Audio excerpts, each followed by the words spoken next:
మొక్కలు మొత్తం తవ్వేసి మట్టిలో బంతి మొక్కలు పెడదామని తవ్వానండి. అది మొత్తం మట్టి అంతా తవ్వి ఆ గిన్నెలో మట్టి బాగా బంతి మొక్కలు నాటుదామని దాంట్లో శుభ్రంగా తవ్వేశాను.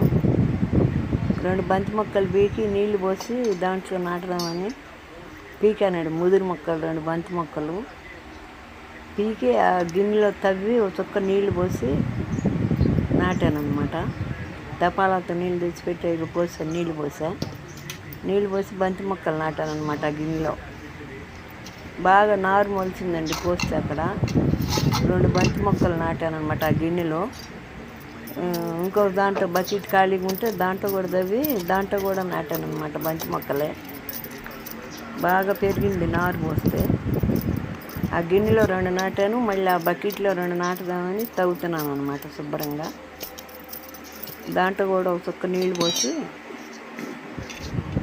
దాంట్లో కలిసి నీళ్ళు పోసి కాబట్టి ఇంకా 2 మొక్కలు తీసి నాటాను అనమాట. దాంట్లో కూడా బంతి మొక్కలు శుభ్రంగా పూలు పోస్తాయిలే, దేవుళ్ళకి పెట్టుకోవడానికి బాగుంటాయని నాటేసాను అనమాట.